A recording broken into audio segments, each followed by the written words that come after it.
Welcome to Unleash Your Inner Goldilocks, how to get it just right. It is wonderful to have this opportunity to engage for another hour, and I cannot wait to get started. Let's take a moment and think about why we consider ourselves a Goldilocks community and what the Goldilocks community is reminding us. To me, Goldilocks is about finding centeredness and coming from that centeredness, taking perspective to figure out how do I understand how the same issue I'm concerned about is affecting others, and how do I best engage in a mindful way so that I am making space for everybody's perspective and we solve the issue with that centeredness and understanding. Because what that allows us to do is find solutions that work for everybody. Otherwise, there is no reason for others to engage with me and help me solve my problem when that problem is going to compound their problems, right? So one of the key things Goldilocks is reminding us is we can't solve what we're trying to solve if we don't work with others and figure out how do we solve this for all of us, give other people a reason to engage. And from that engagement, we're able to build shared prosperity. And as we build shared prosperity, we can embody some of those other qualities that make us uniquely us. Today, we're going to talk about one of those qualities. And before we go there, I also want us to remember that our very purpose sits in the centeredness of what we love, what we're great at, and what the world needs. When those three come together, magic happens and we're able to find what moves us and what is important to us. Today, we're going to talk about gratitude, and I want us to take 3 ennobling thoughts into our conversation. The first ennobling thought is embrace a gratitude mindset. Gratitude is truly a mindset. It is not something we do. It is not something we once in a while think about, but it truly is a complete mindset. Start your journey with kindness and gratitude, and the universe will serve up the support you need at the right time. I know this from my experience, and you're going to hear it from our special guest today. He has also lived this, and he embraces this wholeheartedly. What we tend to forget sometimes is gratitude is one of those positive brain chemistry, body chemistry boosters. It actually has the potential to transform our entire being and our thinking. And it is the most positive mood enhancing trigger that allows us to function at the highest potential of EQ, emotional intelligence. We so focus on IQ and technical skills, we forget what enhances our EQ. Gratitude is the single most positive enhancer and brain chemistry enhancer for EQ development. And so when we embrace the world and take our journey with kindness and gratitude, all of a sudden we find that everything is falling into place. We give out the energy that we attract, and it falls into place and makes things that we are trying to accomplish so much smoother. The second ennobling thought I want us to take into the conversation is let your challenges polish you. Being grateful for the storms in life builds resilience. Recognize them as learning moments. We don't grow and thrive because everything was always right. We only grow when we are uncomfortable. We only get polished when we go through challenges. And gratitude is not only about being grateful for the good things. Take a moment and think about the bad things that have happened to you in your life. At that moment, you thought it was bad. Imagine how it transformed you. And without that transformation, you wouldn't be you today. So I am challenging you to embrace gratitude and gratefulness for all the storms, not just the rainbows, because it's those storms that ultimately polish us to the diamond we are. If we only had rainbows, we probably will still remain charcoal. We'll probably end up on a grill instead of on a ring or a necklace as, a brilliant piece that shines. Third ennobling thought I want us to embrace today is the fact that a grateful heart breeds success. Being unapologetically grateful and daring to be kind in a world that views them as weakness is truly the triumphant success. When the world tells you being kind and graceful and grateful are weaknesses, don't believe that. Those are truly your inner strengths. Those are truly your superpowers. They are the ones who are increasing your IQ, EQ, and they are the ones who are enhancing your success, because they are not only improving the way you show up, it's enhancing your network and building a stronger community. Because you're showing up with gratitude, you're only going to attract other people who are going to show up with gratitude. Remember, birds of a feather flock together, or the like attracts like. The energy we put out is the energy we attract. You want people in your life who are positive and grateful and who want to polish each other so that we can all shine. This is the best way to go. And regardless of what the world says, be unapologetically grateful, because that is ultimately going to be your triumphant success. And you are going to hear a triumphant success story today. And you are going to realize, oh my God, I should too. So to have this amazing conversation about what am I thankful for and how to express gratitude is a dear, dear, dear friend of mine who I consider family, originally from Guatemala by way of the United States. Wolfgang Trampe, welcome to the episode. So honored to have you, my friend. Thank you, Dr. Cass. I'm the one that's honored being here. Thank you. Thank you. So let me give you a brief introduction, and then we are going to talk about something extremely important, and it's visual. Wolfgang Trampe is a human resources executive with 30 years of corporate experience with global companies. His life's purpose is to serve others, from helping develop corporate leadership teams, coaching emerging leaders, providing for his family and his church, to providing nourishing meals to the homeless. Born and raised in Guatemala, Wolfgang grew up in a stable home with loving parents and two sisters.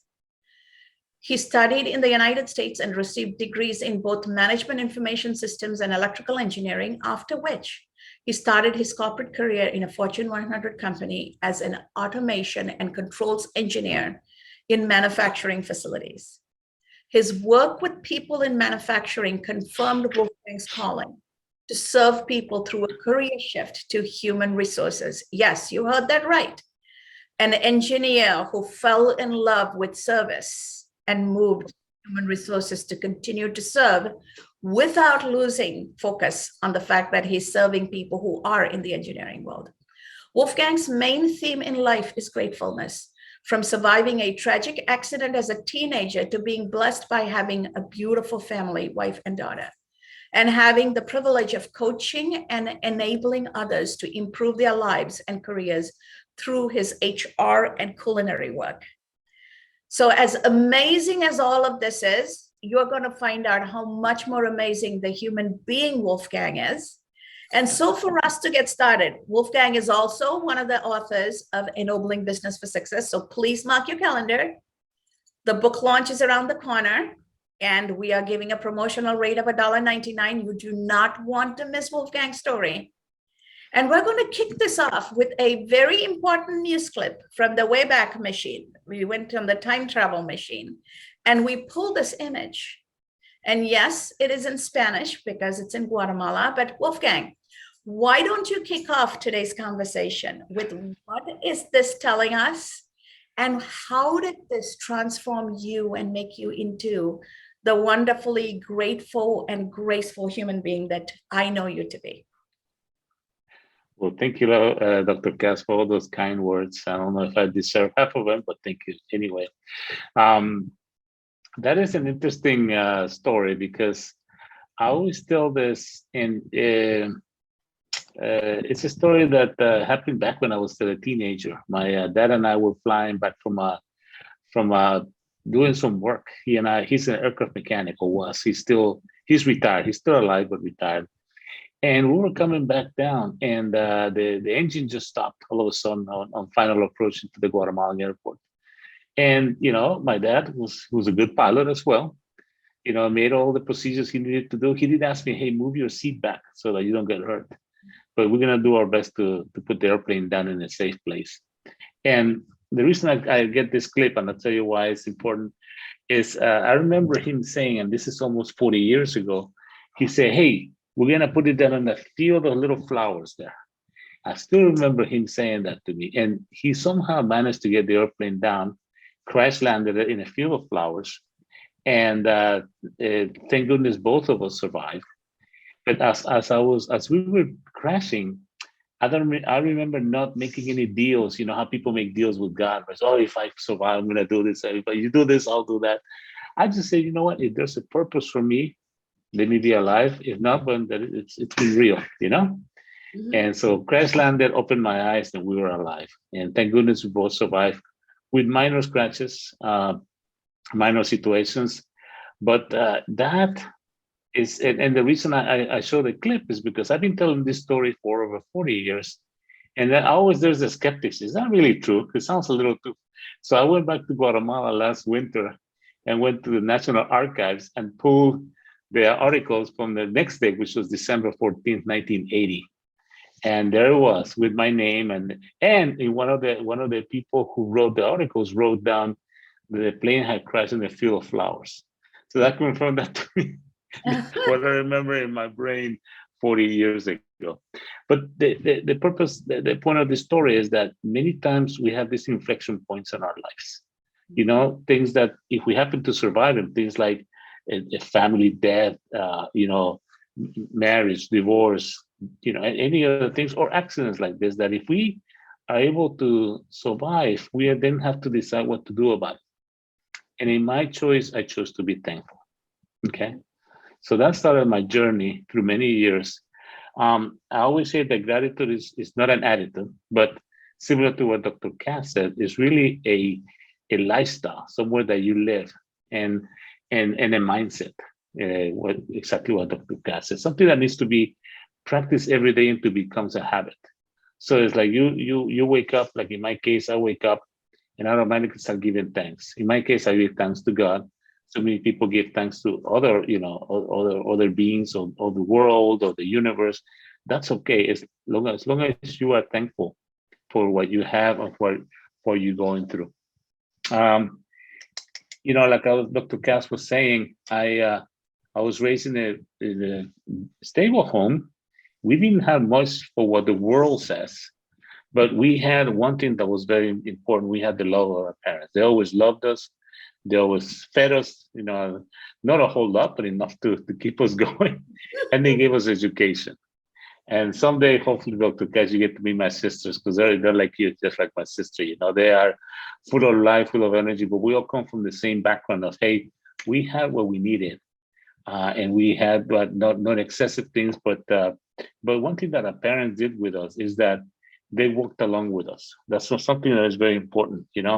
Many times some people need support and need help with something, and you can tell, okay, go do this, go do that. But in Spanish, we have a saying that is called "nos encaminaron." They walked along with us, and that's something that stayed with me forever, because that's something that I try to do as I live my life of gratitude. So one thing, just finally, and we'll get into some other parts of this, but how I translate gratefulness is because if you are grateful for what you have, either big or small, then you get to the point where you are content. And once you're content with that, then it's easy for you to give and to pass it along and to serve others in any way, either giving them of your time, your resources, or anything that you can give, or your skills. So I love how you threaded a grateful heart to contentment, because ultimately the human quest for everybody is to be happy. whatever we Mhm. define happiness to be, right? Happiness is the single quest, and we all have the right to pursue happiness. But when we pursue happiness, if we want more and more and more, we're never going to find happiness, because it's like addiction. The more I take it, the more I'm going to want it, right? Mhm. And this is why gratitude is such an important thing. Research shows that gratitude gives you a high better than cocaine with absolutely no side effects. Okay, remember that. So if you ever want to be high, euphorically happy, gratitude is where you go. Drink a shot of gratitude, and it comes straight from your heart, right? So it's already inside you. And that's the part I love how you connected, Wolfgang, because contentment is saying enough. And that then gives you the sense of abundantness. And then everything you touch is going to flourish, just like those field of flowers. That's right. So talk That's to right. us about how this gratitude embracing lifestyle has helped you move through different challenges to get to a point where, for crying out loud, you work for one of the Warren Buffett companies, right? And you lead HR from a leadership perspective, and you work with the C-suite. It's not something most people know even how to accomplish, but you've gotten there, and you didn't get there by clawing your way up or, doing Stepping on others. doing the things that competitively people do, but you did it with heart and you did it with grace. And so talk to us about that, because people need to know that it's possible to get to the top. The nice guys do finish first. Nice guys do get to the top. Well, thank you, Dr. Cass. Yeah, it is. Again, it's just having that mindset of, whatever life throws your way, you're gonna be thankful for it. And I can talk a little bit. I've been through so many things, like Dr. Cass mentioned. I was with a Fortune 100 company, and for different situations, I ended up having a little bit of a break in between. Now, one thing that in between that corporate life and what I have right now, and one thing that I always remember, my mom always taught us. She says, you know what? If you learn a skill, it's like having this treasure chest. Just put it in your treasure chest, and come out and polish it once in a while, but you're gonna need it at some point and use it. Well, this time that I had a pause in my corporate life, I would say I thought to myself, I could have sit there and go, oh my goodness, what am I gonna do? Hate the world, hate corporate life. And I said, you know what? It never in my 27 years of career up to that point have I ever had the two things that I wanted to have some money and have some time. So what I did is I told my wife, let's go and do some travel. And in the meantime, I'm going to volunteer. And so I went and knocked on the door in the homeless shelter here in Florida, close to where I live. And I had just attended culinary school about a couple of years before. So I said, hey, I can cook. So they looked at me like, yeah, right. So I went in and helped them out. The next thing I know, I'm leading a team cooking for 200 people every day, kind of finding out what was donated the night before, being thankful for what was donated, and coming up with a delicious menu for 200 people and developing others.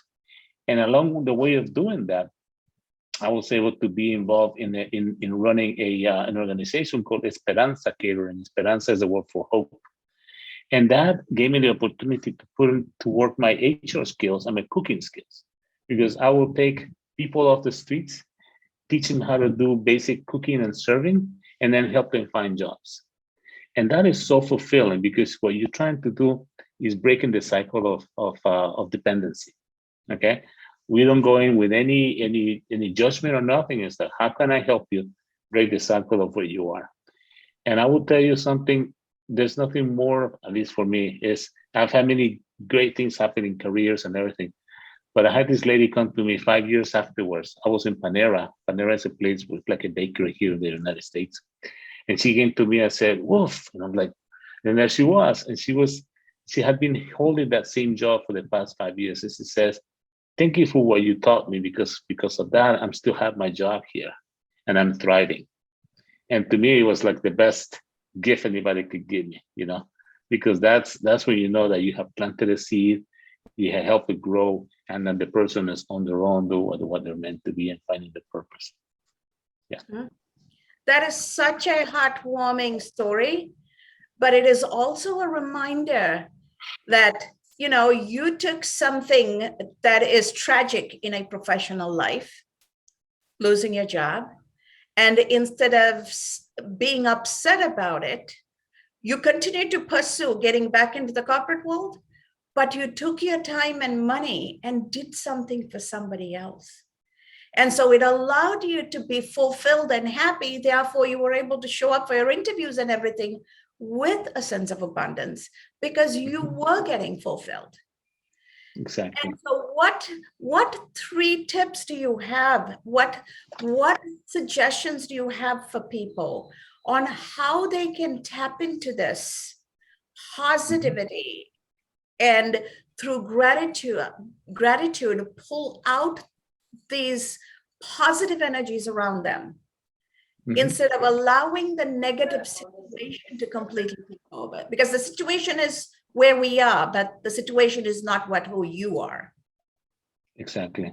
And if you don't mind, before I give you those, let me just quickly share how I got to where I am today, because it wasn't by accident either. I think there's, like you said, good begets good, right? And you are thankful, you serve others, and eventually that comes around to help you. There was a young man that I invested time in when I was in my previous company, and we never lost touch. And many years later, he found the person who is a current CHRO who was looking for somebody to lead the Latin America sector for this new company. And he says, what about Wolfgang? And this guy told this other gentleman. And it's like that made that automatic connection. Within like less than a month, I was employed with this company with whom I am still today. And I've been allowed to grow and continue to thrive, but particularly because they value the things that I bring, which is not just technical knowledge, but the caring for the people. So that is something that I'm always thankful for, because I didn't have to go and, try to get on top of other people or anything, but just what I had sown before, I was able to reap later as part of my career growth. If I had a couple of things that I would say to people is serve your organization. If you're a leader, take the opportunity to serve and take the opportunity to get to know your folks, understand where they come from, understand what motivates them, and find out how you can help them get to where they want to go. People will always remember how you made them feel. You probably heard that before, but I tell you, something that you do for somebody, you can tell them what you want, you could probably give them a lot of stuff, but how you made them feel, how special, and the fact that you spend the time growing them and investing in them, people would return that to you and to others and pay it forward. So serve your organization, because that's always going to be the key thing for growth. Again, and Dr. Casa and I were talking earlier about this. I always say lead people with a good flavor in their mouth, and that doesn't mean cooking, although I got a lot of great cooking examples. But I've had instances where, what people have done for me has led me with such a great pace that I want to go back for more. Okay, so same thing with you. When you do something for your organization, do it with a passion and with excellence, so that people will walk away with a good taste in their mouth and they will want more. Let me tell you a quick story that has to do with cooking, but I think it illustrates this. Since I'm a decent cook, I'm not saying I'm a great cook, but a decent cook. Nobody has died yet. I always tell that. But we had I was won a couple of cooking contests in my church, chili contests. That's something we do in the United States, But in this time, it wasn't a contest. It was just sharing meals with a lot of people. So I brought my award-winning chili to the activity. And this gentleman came to me and asked me, which one's your chili? I said, well, that one and that. Okay, good. So he went, I saw him that he served himself a portion, but he didn't eat it. I'm like, okay. And at the beginning, it didn't bother me, but I noticed that he kept it on the side and he wasn't eating it. So kind of towards the end of the activity, I went to him and I said, hey, just curious about you, why you haven't tried my chili yet, because I was starting to feel a little upset about this. And he said to me something that illustrates this. He says, Wolf, I want your chili to be the last thing that I taste before I leave, so I can take that flavor home with me. So that's what I say. Always do things that will leave people with a good taste, so that they want to come back for more, and that's the flavor they want to take with them. Okay. And then the last thing I will say is start your day with giving thanks. That's something that and I'm not perfect, by the way. Please don't take this, but if I wake up at 3 a.m. or 6 a.m., whatever I wake up, first thing is I start giving thanks to my God. People do it to the universe, just for being alive, for having the ability to do work, even for the challenging things that are going on in my life at that moment, even the challenging people that I'm having to deal with that day. I say, okay, how can I turn this into a positive? Somebody who's probably a very negative person, how can I understand where they're coming from, so I can then meet them along the way, walk with them and help them, and they say that they can walk away with a good taste in their mouth. So definitely giving thanks every day for the things, the good and the bad and the ugly sometimes, for being grateful, and then make a commitment that you will serve others.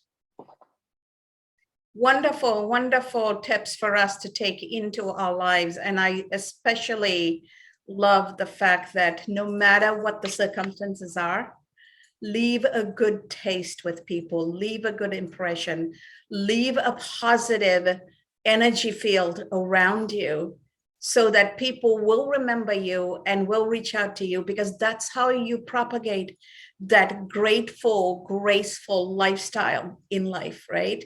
And you can make it contagious. So I actually see one of your team members here to support you. That is so lovely, Grace. Good to see you. But as we continue this conversation, what prompted you or energized you to get involved in writing this book, Wolfgang? And with your gratefulness mindset, what are you finding out in this journey in terms of how it is opening doors and connecting people? Yeah, thank you. That's a great question. Sometimes the things like you said, gratefulness of being thankful, doesn't get spoken too much in the business world. It's always how to make money and gain people, and how to go up the corporate ladder. But like you said, I haven't had any big strategy, except, hey, be thankful for what you have, spread, serve others, and then the good things will come your way. So that's one of the things that I wanted to speak about. I know the other thing that I'm thankful for is that when I was talking with Dr. Katz about doing this, I said, can I also put some of my faith in it? Because sometimes people shy away from writing about their faith, and for many reasons, it's maybe not politically correct or whatever. But I say, I would love to be able to share people where I come from, and I will welcome others. And in fact, when you read my chapter, you'll see that there are references also Islam and Hinduism and Judaism, because in many of our cultures and many of our beliefs, there are very specific writings and about being grateful. So that's what I wanted, and so I wanted to show people that something as simple that you can wake up in the morning and say, I'm going to choose to be grateful today. I'm going to choose to serve somebody. Those things can take you many ways. It might not take you as fast as others, but speed is not a situation here. Do you feel fulfilled at the end of the day? Were you able to accomplish what you wanted and leave a good taste in other people's mouths? Are you able to change somebody's life, like I believe we did with this lady who was working at Panera? In that, I think that's what success really means to me. I don't measure success for numbers or money in the bank or whatever. Hopefully some days you guys will be able to come and join me in my house.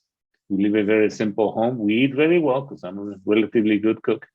But it's just, we do everything with love. We open up to people. Dr. Cass has been to my house, and we try to share what we have and serve others. And I believe that's a part of our success. And brilliantly said. The modern world, happiness is the new success. Steve Jobs, Mhm. at his deathbed, talked about how he had all the money in the world, but no happiness, because he never mastered the art of human connection. And Mhm. therefore, he didn't have anybody with him. Mhm. And whether we like it or not, as horrible as the pandemic has been, it has taught us the importance of human kindness, human compassion, and how that is related to happiness. Research shows Mhm. that two important skills employers and employees are looking for post-pandemic era is kindness and resilience. Mhm. And neither of them Exactly. are technical skills. All the technical skills in the world are not going to make us good human beings. And if we are not good human beings, we can't lead people, Mhm. right? That's And right. the ability to lead people and ability to be resilient comes from having a highly developed emotional intelligence, emotional quotient. That's right. And that comes from a grateful heart. The root of all of that is gratitude. And from the wellspring of gratitude comes kindness and compassion and empathy and all of these other skills that make us successful leaders, which then allow us to thrive. 20% of our success is directly correlated to our IQ and our technical skills. 80% of our success is correlated to our emotional intelligence and our human skills. That's why very intelligent, highly technically competent people never get to where they get to if they don't master the human side. That's right.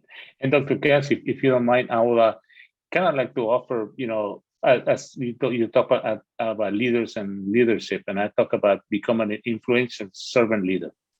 And where you can use thankfulness in this is, the first one is be thankful for the situation that you're in.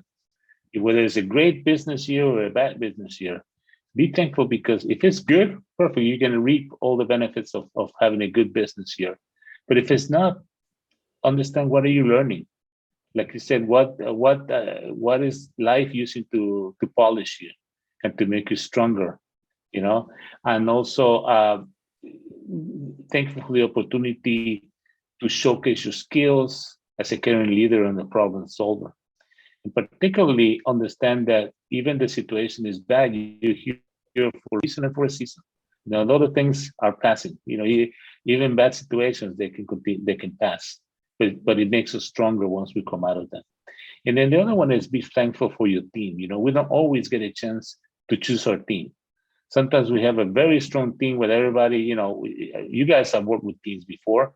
You have one person that all you got to do is point them to that heel and they're going to take it, right? But there are also others who are not doing so well. They needed a little extra help. Some of those that you need to invest time and effort in them, and that you need to walk along with them, like you said, caminar con ellos, walk along with them. And those are, to me, the most fulfilling one, because once you see the change that you're able to make in their lives, then that is so fulfilling as a leader, that you have that influence and be able to change the way they do things. And last but not least is be thankful for the achievements and the results. Always celebrate the little things, the bad thing, the big things, because it brings a feeling of accomplishment to the organization, even if it's a small milestone. We celebrate it, we say, hey, we have gone so far so good, and now our next milestone is here, and then celebrate those, and at the end, celebrate and be thankful for the results. Okay, so those are three things for leaders. Absolutely. And I like the fact that you are integrating faith, spirituality, and then tying that with actually servant leadership. And that is very powerful. And that cuts through all cultures. That speaks to people from all over the world, because it is part of what drives us and what influences us. So thank you. Thank you for giving us those 3 successful tips for leaders and how to become a influential leader who can sustain themselves over the long haul, not just lead for 2 years and crash and burn, but continue to be a leader in that place of influence, because you're not coming from a place of position power, you're coming from that thankful heart and graceful power. Thank you. Thank you for that. And I would like to open this up for conversation with our live audience here today. So who has something they want to share on the topic we're talking about? Go ahead. Go ahead, Rob. I'll hop in here. It's so great to be here. And I remember hearing, Wolfgang, I heard you speak on Cass's program. It's probably been about a year ago. And I was just so totally blown away. I know that Cass surrounds herself with really amazing people. And I was just so thrilled to hear you speak. I was especially touched with the story you also recounted today, how when you found yourself in a place of not being employed, instead of just sitting around feeling sorry for yourself, you said, how can I be of service? I'm going to start cooking for a homeless shelter. And so I was going to ask about that. Also, I should point out that I learned from a friend that yesterday was the National Gratitude Day. And so this is a very appropriate topic to be to be talking on. But I was going to say, how did you, what is it that gave you the to go from, I'm just going to feel sorry for myself, to I'm going to, be of service. I'm going to take the skills that I have and do what I can with them. Because I believe that even for people who are employed, having that attitude of wherever I am in whatever corner of the world I'm in, I can bring my skills to bear in that situation, whether you're employed and going to be of service however you can, or if you are employed, how can you make your workplace and your corner of the world better? Yeah, thank you, Robin. I appreciate those comments and the questions. One thing that I always talk about and tell my daughter, who's 28 right now, is grow when you're planted, right? It's when you might be put in a different situation, but you continue to grow when you're planted. And so that's one of the principles. And then the other one is, you asked me where that got the oomph. Back when I was even younger, you made me think about even something earlier than my airplane crash. We survived a big earthquake in Guatemala since 1976. I was telling the story to somebody lately about that, and I said, you know what? It was such a bad earthquake that we actually shut down the schools for about 3 months. So think about it. These kids, no school. We were like, yes, no school for 3 months. Well, my dad, who always had a great work ethic, he says, well, I'm going to take you guys to volunteer at the airport. And my sister and I, and we basically went to this hangar close to where he used to work. And we will take the donations from different countries and bag them, And first we hated the idea, but the more we did it, just filled our hearts, So, and the best example of this experience, not as good example, it's a good experience, is I remember Switzerland donated powdered milk. I remember that so clearly. And so we were bagging powdered milk, my sister and I, but of course the powdered milk gets stuck to our fingers. And of course now we were like licking powdered milk. And it was like, this is the sweet taste of volunteering and helping others. But again, so it was the own favorite product came from my parents, because they always found a way to keep us busy helping others. So I am so thankful for that, because today I still remember that, and that's what gives me the impetus. It says, okay, I don't have a paying job. Let me go do something with the skills that I have. Pull it out of the treasure chest. I can cook. Let's go do that. So wonderful. Thank you for the question. Great. Beautiful question, and such a heartwarming and uplifting answer, Wolfgang. And you have set the bar for everybody to strive for. Thank you. Thank you. Susie, I can see you have a question. Go ahead. It's a good memory. Hi, Susila. Hi, Wolfgang. I have to say, you've made me really, really hungry, and I've heard so much about your culinary skills. I can't wait to try them. But on a more serious note, Cass mentioned this thing about 80% of success in leadership attributed to the emotional quotient, and only 20% to technical skills. And I mean, I have to say, coming up through corporate life as well, there's such a focus on the technical skills and not the EQ. So it's really heartwarming to hear your stories about your parents and how they took you along this journey of gratitude and appreciation. And you've also sort of role modeled that, mentored it with your team. And as a HR executive, you are leading the way. What advice do you have for businesses, I guess, in terms of, as Cass said again, resilience and kindness? It's so contrary to what you used to, what we grew up with in corporate life. How do you make that shift in big organizations that you are actually grooming people and providing the opportunity for them to develop these very, very important skills? Mm-hmm. No, thank you. That's a great question. One thing that I learned in my manufacturing days is you expect what you inspect, right? And so whatever you measure is something that people are going to react to. So some of the best leaders that I have worked with and I work with today are people who make that a priority. And in fact, today, I would say the one of the leaders that I work for, he really puts a lot of emphasis, and the organization is very important. So if it starts at the top, and if you don't have it, then it's good to start telling, hey, I need you to help me make this a priority. Because if they don't make it a priority, then it's nobody makes it a priority. So again, expect what you inspect, right? You put that as part of your targets. I hate to call them targets, but it's expectations of behavior, expectations of treatment of people. We do in the corporate world, we do, as you know, employee surveys to understand how people are doing and how they're feeling. Well, once you get those results, not only look at the data, but put together some action plans that will make them work to improve the organization results.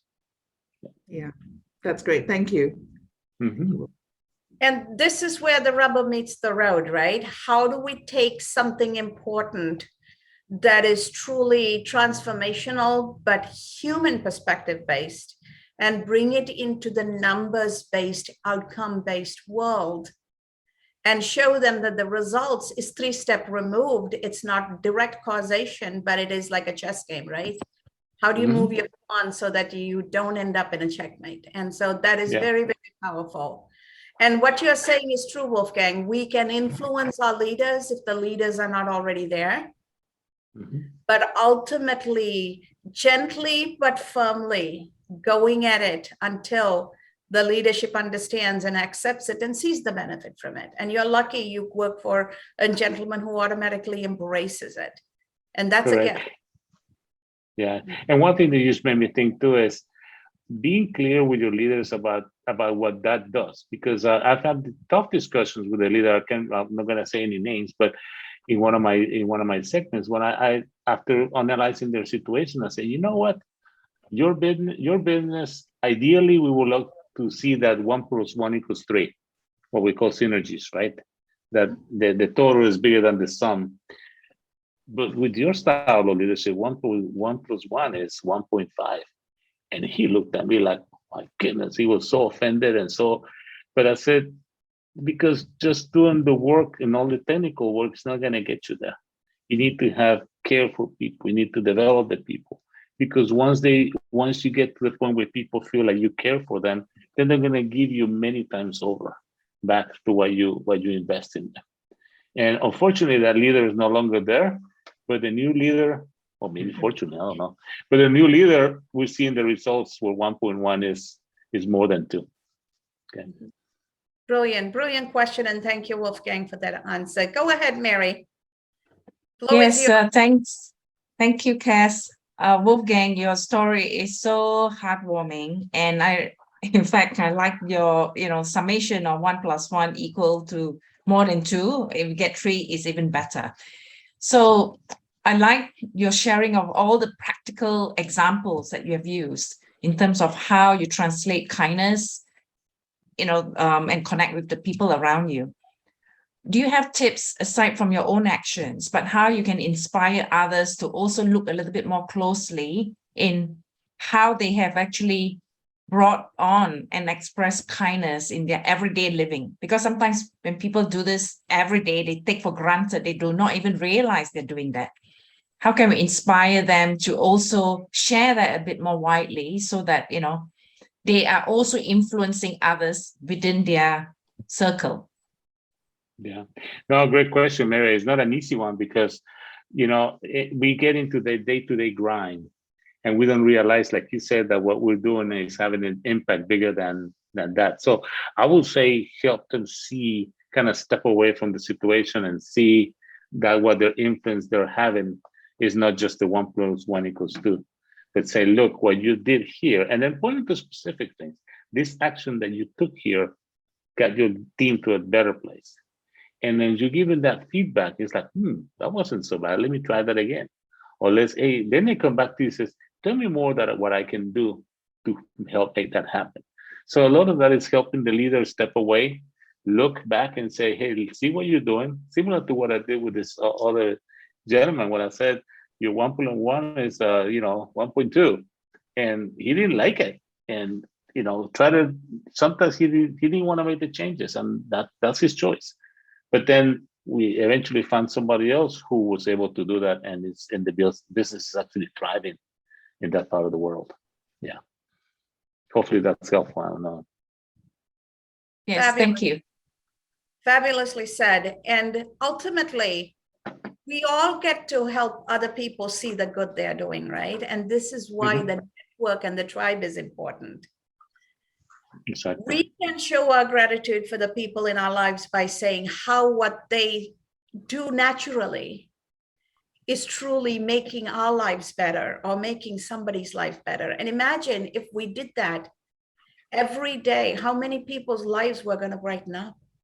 And they're going to do more of it, like Wolfgang said, because when they see the joy it's bringing somebody else, they're going to say, oh my God, I did that, didn't I? Oh my, I did that. Let me do it one more time. Let me do it one more time. So that allows us, and Wolfgang is talking about the importance of recognition, right? Give the recognition to people who naturally do, because the day they stop doing, everybody will get upset saying, why did you not do that? Right? I remember when happy people are angry, everybody is upset, but everybody else is angry all the time. Nobody cares, right? So let's recognize the goodness, and the kind words and the reinforcement we give are more important than the money we can give them. So I love how Wolfgang has made this a natural part of developing the human capital. So I have time for one more question. So I'm going to have Precious share her thoughts. I can see. Thank you. Happy to be here. Wolfgang, I really appreciate your emphasis on the fact that it's a choice. And you were expressing something that you had gone through when I joined, and you had a choice as to how you responded, and you chose gratitude. And that is that carries weight, because often people feel like to be happy, it has to be the external, is everything lining up. Things are in my favor. I'm profiting here and there and everywhere, so I'm happy. But the perspective you're sharing is it's a choice. It doesn't have to be anything related to your external. What would you say to people who are struggling with that? And it could be an individual, it could be a business, that if my profits are good, then I'm happy. If my life is good, I'm happy. Versus telling them that it's really not about just what's happening, it's your choice within what's happening. You've expressed that. Is there anything else you would use to drive that home? No, it's a good question. Again, you guys ask the tough questions. Again, it's pointing out that you can be happy for the good things and for the bad things. And you can be thankful. I'm sorry, no, you're right. Because and then frame it to, hey, you're going through this right now, but this is going to make you stronger this way. You're going through a difficult business situation, but now you learn a new skill with your team that when this happens again, you're going to be even stronger. So I would say help them see, give them perspective on what the happiness doesn't come just from the external or the thankfulness, but only for the good, but also for the challenging parts. And we've had, my family and I, my wife and I, we have challenging situations all through our time. We've been married 37 years. So, it's been a lot of thankfulness for good and bad, right? But we look into our faith and we try to make it work by being thankful for the good and also for the things that are not so good. I know we're running. I hope that helps, Precious. I love your questions. You always have great, insightful questions. If you don't mind, Dr. Cass, I'd love to leave you guys with one final thought, because I think it's important, and I'm going to use a reference to one of my favorite, verses that I think about all the time, and literally it comes from the book of Philippians, and I'll give you the reference at the end. But it says, "For I have learned to be content, whatever the circumstances. I know what it is to be in need, and I know what it is to have plenty.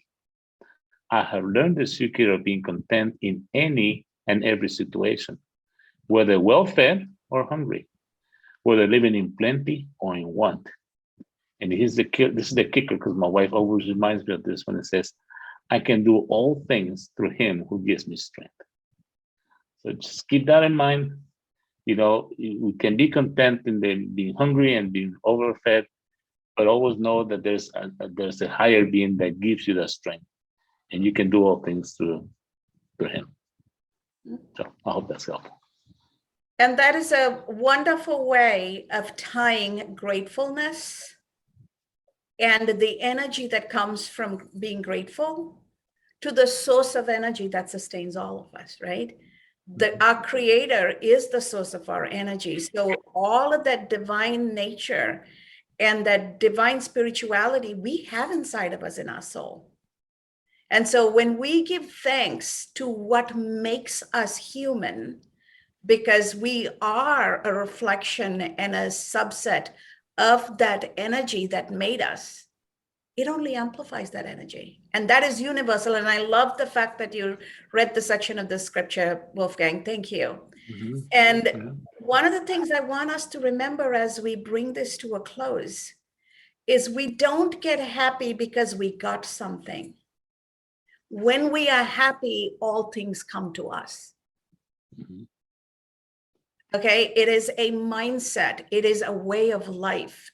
And do you realize, are you aware that the most enrolled course at Harvard University is a course on how to be happy? And they actually teach this in the classroom, because we are raising children and sending them to universities to pursue a career and live their purpose without showing them what happiness looks like.